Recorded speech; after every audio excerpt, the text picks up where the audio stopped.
Good morning, students. Today we are going to see the first chapter, that is the medieval Europe, that is rise and spread of Christianity. In this chapter, especially, we will see the key concept of this chapter's few points, which are meaning of the term medieval, tracing the beginning of the medieval period in the world and India on the basis of evidences. Second point, socio-political circumstances. Third point, the birth of Christianity. Next point, Roman conquest of Palestine. Next point, birth of Jesus in Bethlehem. Main teachings of Jesus. Jesus' opposition with Jewish leaders. Crucifixion of Jesus. Role of Emperor Constantine in spreading Christianity. Next point we will see in this chapter is emergence of Constantinople as a new Christian capital. Then medieval Europe.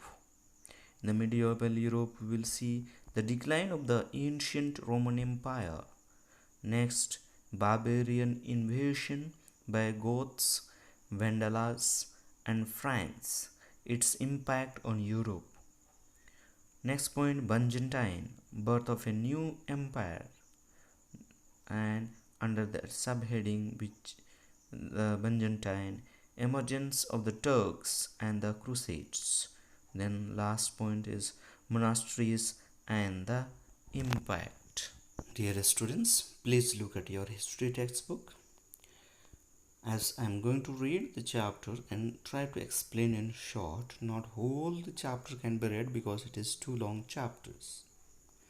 So, history as we study today is generally divided into three periods, that is the ancient or the early period, the medieval or the middle period, and the modern period. Each period depicts the changes that transformed the lives of the people in the past. So history is what? History is the transformation of the lives of people in the past, or history tells us about the past event of the people. So history, as you know, that history is divided into three parts, that is ancient or early period, middle period and the modern period. So here we will see that is called the transition period from the ancient history or the early history to the modern history from there. So in between what is left? The middle period.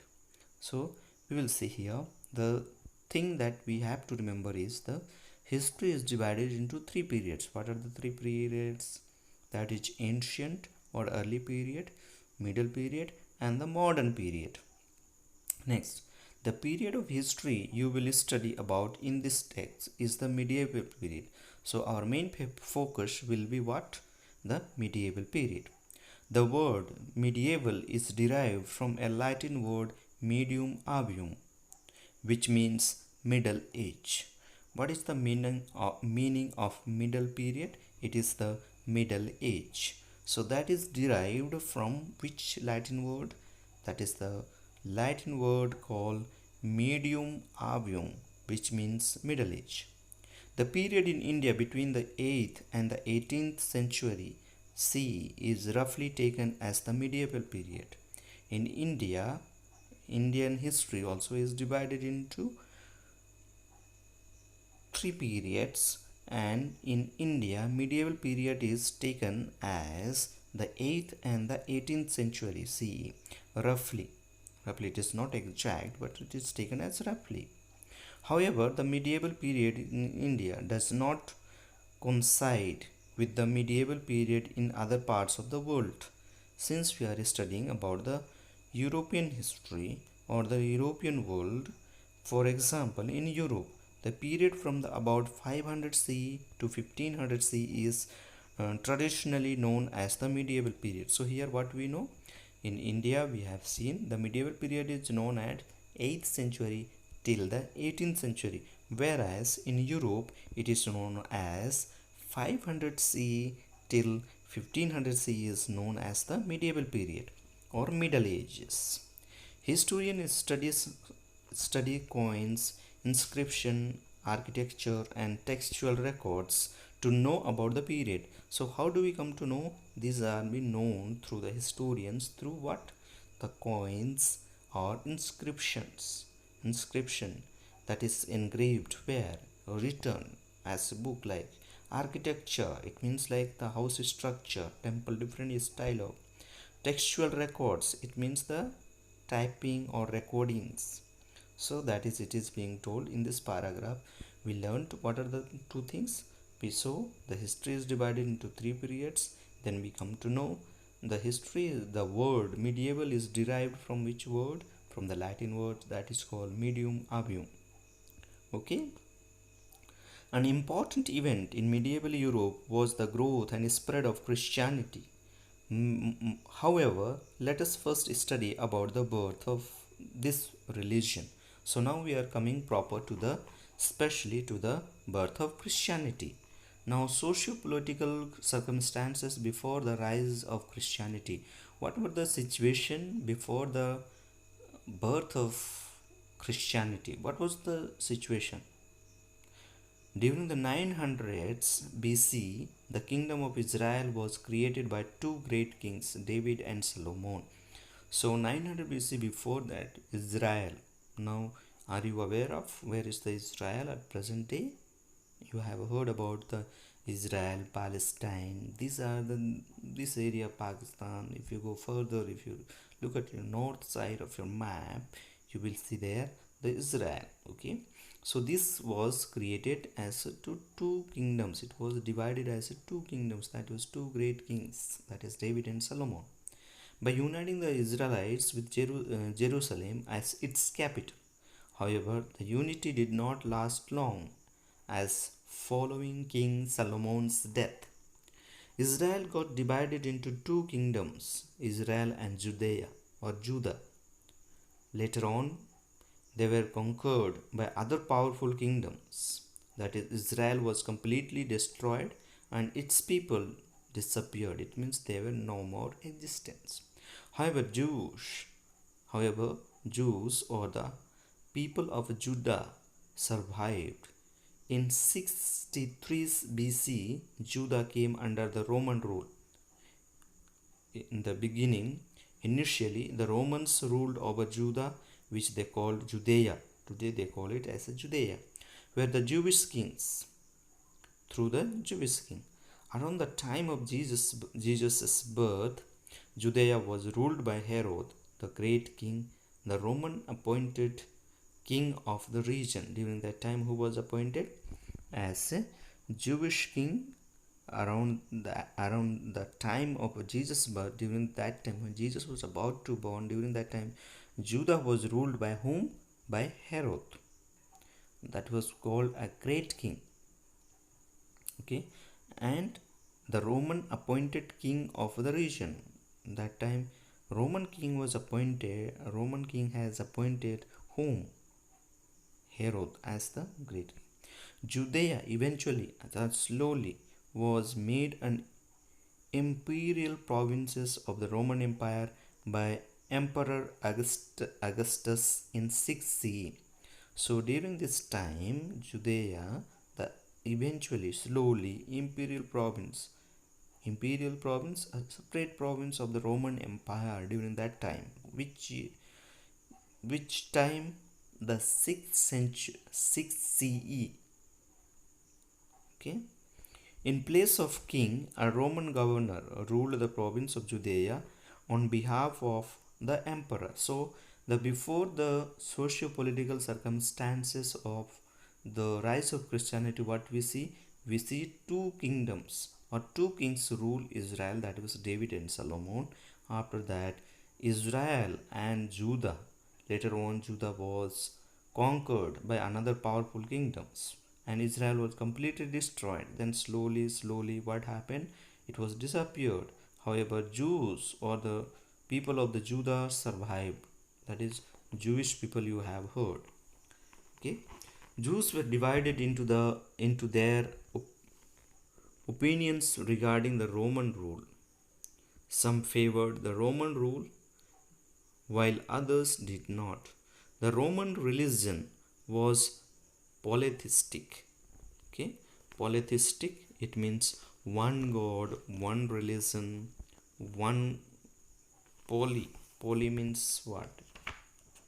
Okay, you can see the meaning. They might have given your textbook behind what is the meaning of poly.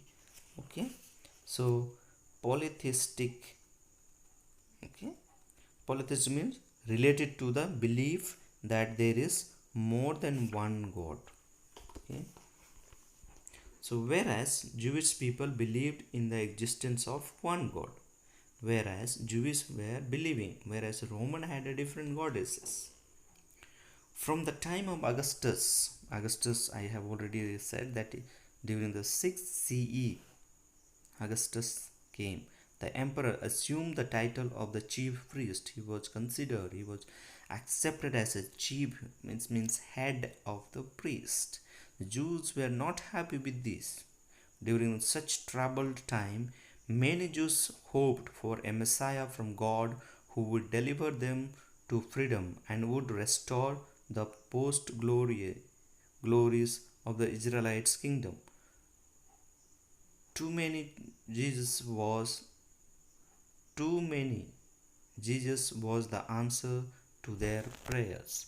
So here what we see today also, the Jewish people believe that Messiah would come to save them. Then next point, as I have said, the birth of Christianity. Now proper comes the birth of Christianity. Now how the birth of Christianity, in this paragraph we will see how the birth of Christianity came up. Most of our knowledge about Christianity comes from the religious writings such as the Old Testament, that is called Bible, from the Bible, New Testament, and the Dead Sea Scrolls. These are the three things they have said, but especially you will find in the Holy Bible of the Christianity, that is called Old Testament and New Testament. New Testament you will find about the Jesus and his disciples, whereas Old Testament you will find about the Moses, how the earth was created, and other things about the creation of the universe. Christianity is a religion based on the life and teachings of Jesus, who is acknowledged as the only Son of God by all Christians. Even today, Christians believe that Jesus was Son of God, only Son of God. Jesus was born to Mary in the stable beside barn animals in the town of Bethlehem in Judea. However, he was raised in Nazareth in present day northern Israel, where he studied the Jewish scripture. Mary's husband Joseph was a carpenter from whom Jesus too learned the carpenter's trade. Jesus was baptized by St. John the Baptist, following which he left home and began preaching. From 30 C to 33 C, Jesus traveled across Judea and Galilee preaching his disciples. Here we saw that from the two things we have to know. First is, how do we come to know? Through the Old Testament and the New Testament and the Dead Sea Scroll, we come to know that writings of about the Christianity. Then Jesus drew large crowds wherever he went. His simple teachings appealed to the masses. It means to the people. Masses means here the people. This became a concern for some Jewish religious leaders whose ideas clashed with those of Jesus. Jesus and his followers pose a threat to them. They turned hostile and convinced the then Roman prefect of Judea, Pontius Pilate, to execute Jesus on the pretext that he was a threat to the political authority of Romans. Thus, Jesus was crucified or executed by crucifixion in Jerusalem. He was buried in a tomb. The day of crucifixion is observed as Good Friday. His followers believed that Jesus rose from the dead on the third day after his crucifixion. His tomb, too, was found empty. This event of Jesus' rising from the dead came to be known as resurrection and is celebrated by the Christians as Easter. The reports of Jesus' resurrection and empty tomb convinced his followers that he was the Messiah. His disciples began to spread his message. Those who accepted him as a Messiah and followed his teachings became Christians. They referred to him as Jesus Christ. The word Christ came from Christos, the Greek word for Messiah. So, what do we find here? We see that Jesus, the Son of God, was a threat for the prefect or the prefect, Roman prefect of Judea, that is during that time the Pontius Pilate. So, Jewish complained to the Roman political leader, telling that it is a great threat for them. So they try to execute by crucifixion, by hanging the Jesus into cross. So he was buried, and what they did after he was crucified, he was buried, and that buried day is known as the day of crucifixion, is observed as Good Friday. You get in your school holidays. It is a major religion, one of the major religion in the world today also. And his followers believed that Jesus rose from the dead. He was after crucifying, he was hanged on the cross. After hanging, he was buried into the tomb or graveyard, that is a stone graveyard. From there, he was resurrected. It means resurrection. He was came alive like our flesh, with the flesh and blood same as we are, without any rotten. Our body decays. When people died, they buried it as decays and get rotten. But Jesus' body was not rotten, it was not decayed. So that is known as Christians, that resurrection day, after 3 days of keeping in the tomb, he was came alive. That is known as Easter. It is celebrated as the Easters. And the resurrection after that empty tomb, where his disciples went to see whether really Jesus is there in the tomb, they found tomb was empty. And their teachings, it means Jesus' teaching, and the followers, those who are following, they were known as Christians. Okay, so we know, we have heard about the Christianity. Now, teachings of Jesus. What was the teachings of Jesus? The life and the teachings of Jesus are recorded in the four canonical gospel, that is a canonical gospel, that is Matthew, Mark, Luke and John. That is, you will find in the Old Testament. You have already, we have seen, that is Old Testament and New Testament. Matthew, Mark, Luke and John you will find in the New Testament. So Old Testament, I had said that Old Testaments are about the before the birth of Jesus. Okay, Christianity popularly is largely based on a belief in the Gospels. According to this belief, Jesus sacrificed his life to save humans from their sin. So, as according to the Christians, Jesus gave his life for our sin. Okay, and he saved the people. The teachings of Jesus were simple and different from the existing norms. He advocated what? Unconditional love for God, true love for one's neighbor. It means no false.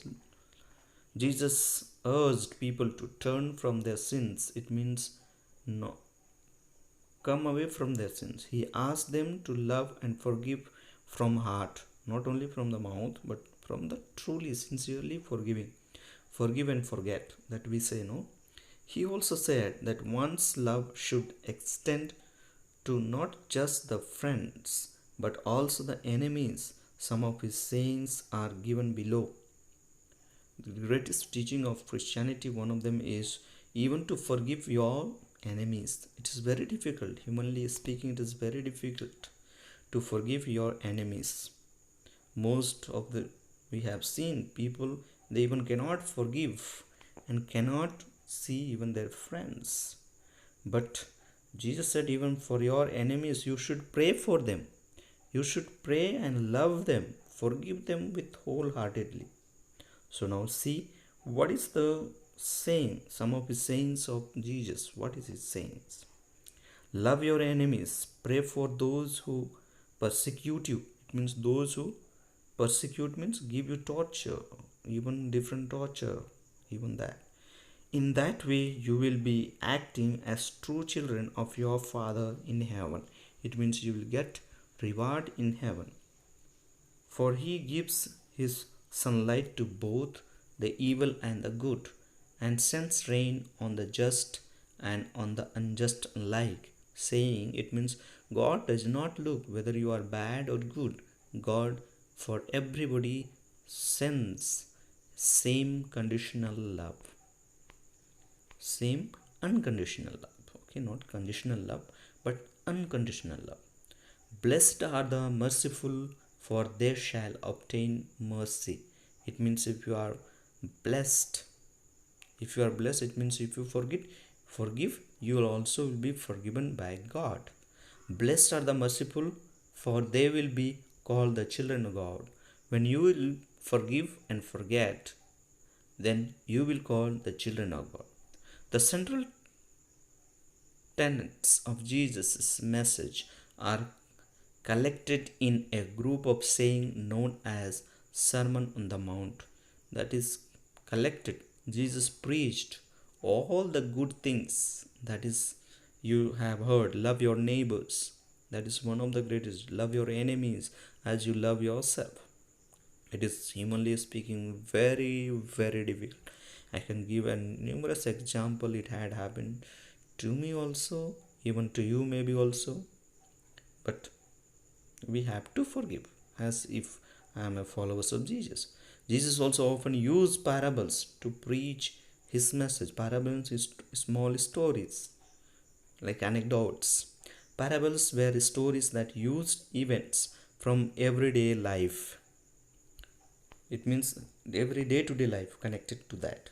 This message applied to the people, and they started assembling together to discuss Christian teachings. These assemblies of Christians eventually came to be known as church. When they were gathered together, they were known as church. Now you have heard church, especially our church too.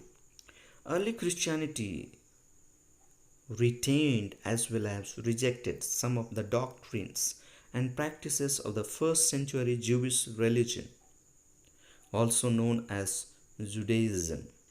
Over a period of time, Christian teachings were compiled to form the biblical canon. The biblical canon is a set of books regarded as divine by the Christians. Divine means holy. It constitutes the Bible. It means it contains the Bible. The Bible contains both the Old and the New Testament. Already we have seen Old and New Testament. Now next point comes Christianity in the Roman Empire.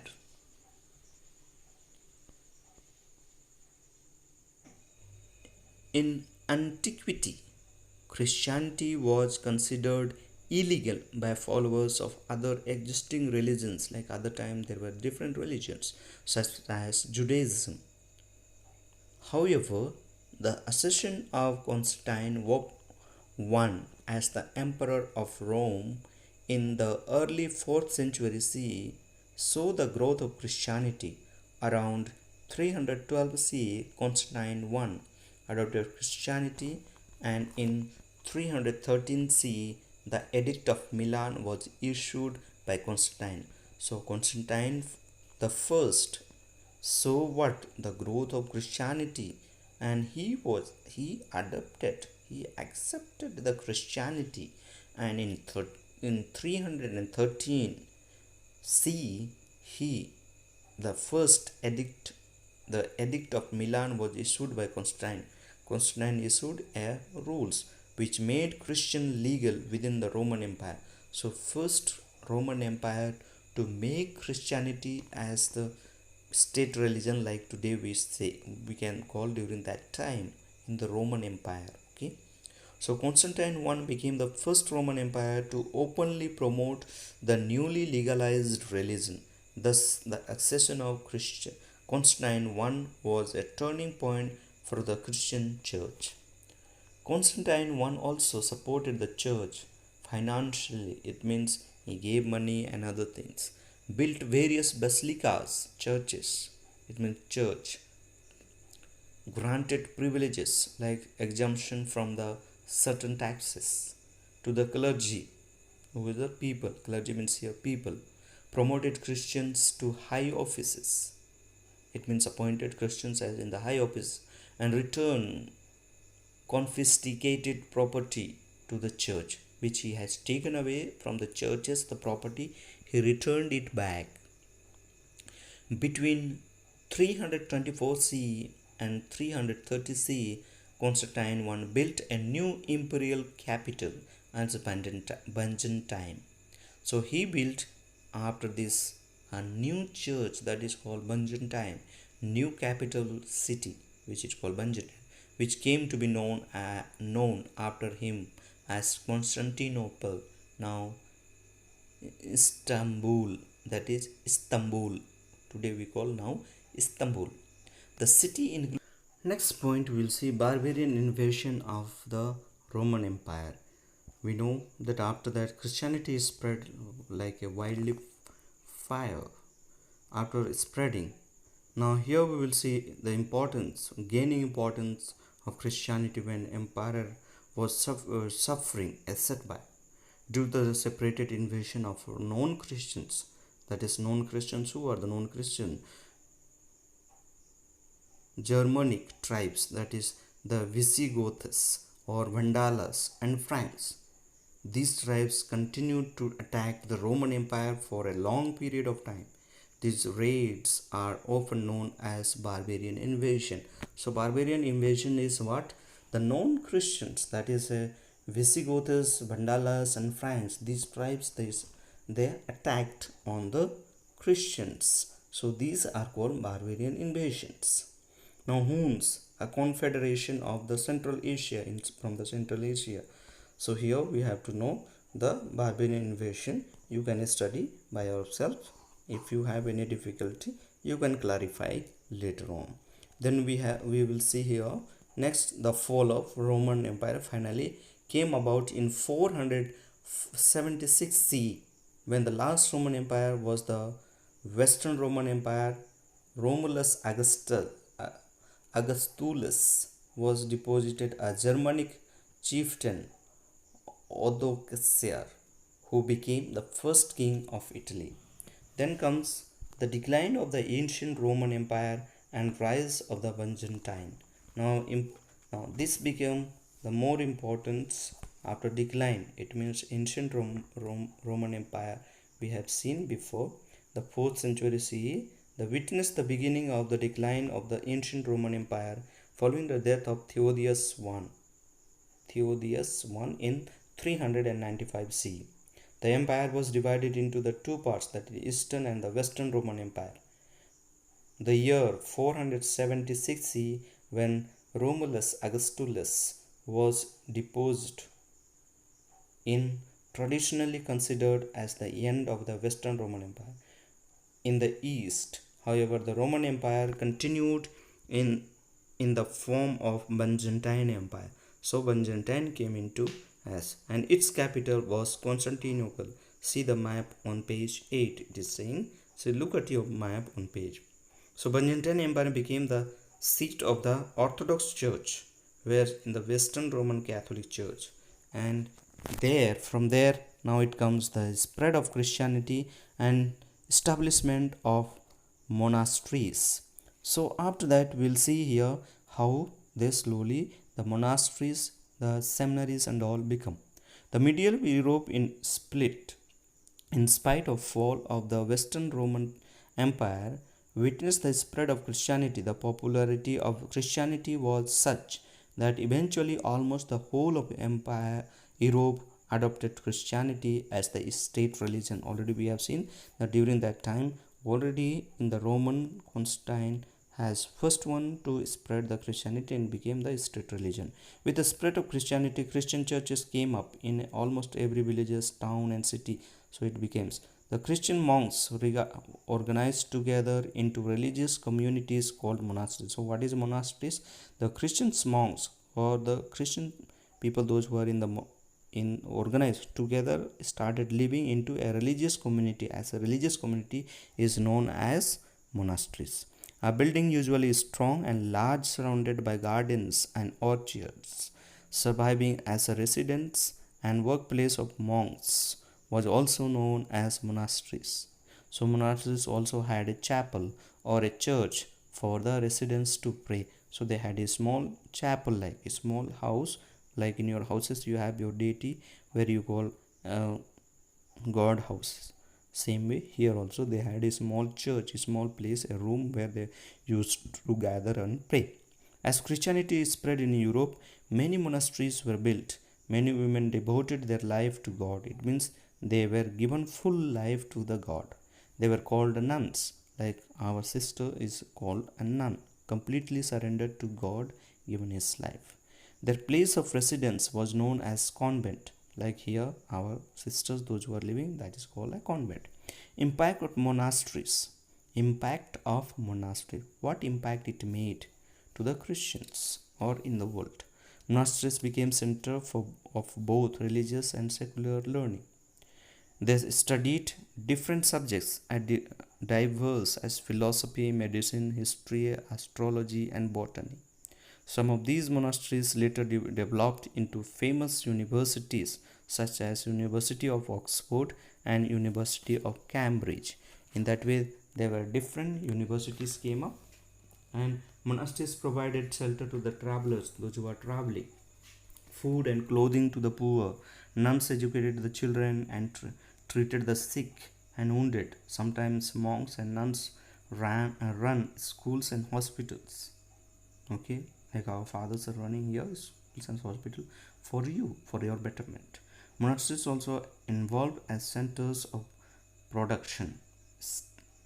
Stained glasses, painting, mural painting and wood carving developed in these monasteries. So that was there. Monasteries were responsible for the spread of Christianity to other regions. Monks and nuns served as missionaries and spread the message of Jesus Christ. So today also they are working for the poor. In that way they are spreading the gospel through their works. Not today it is taken as a wrong concept of people saying Christian are converting. It is not conversion, it is God works. God can only convert the human heart. Now crusade, what is crusade? Here you will learn the crusade. I am telling you short form. Crusade, it happened in the 11th century after the conqueror of Holy Land of Jerusalem. The Turks attacked the ruler of Constantinople,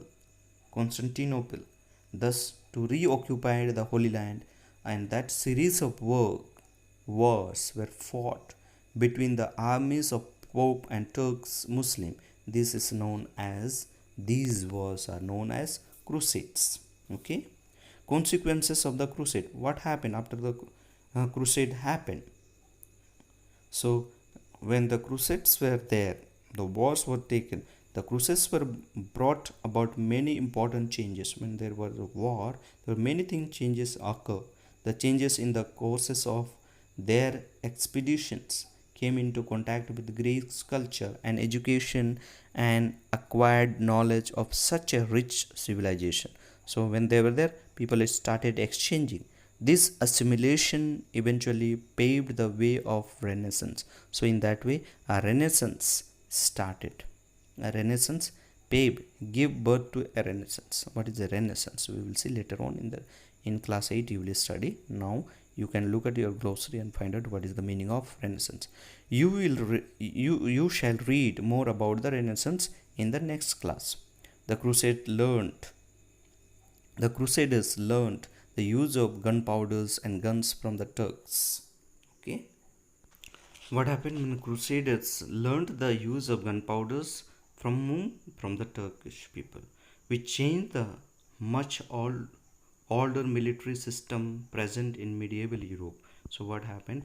That different thinking, different idea came into military also, and there were different ways of using the gunpowder. Okay, today you have seen advancement of weapons. New trade routes were found or opened and catered to the newly acquired taste of the crusades. So people started tasting, like we taste the food, started enjoying. Many started fighting for their countries. As trade flourished, the European economy improved. So trade, the more trade will start, the more it started improving. So in that way, the power of kings also increased, and traders manufacture paid taxes in lieu of improve the laws and orders. So in that way, you will see that this had happened, or the power of the king increased as the traders and manufacturers paid taxes in lieu of improved law and order. The king started maintaining a big army in that way. This also led to a emergence of new cities. So slowly there was a new cities were built. I have read, I have explained few things which was necessary, which are the points. Now you can read again and again and try to understand in this chapter. I have tried to read and try to explain in a short span of time, but you need to read again and again. Though already I have sent a PDF and already answered, but still I am sending you this audio clip. Thank you.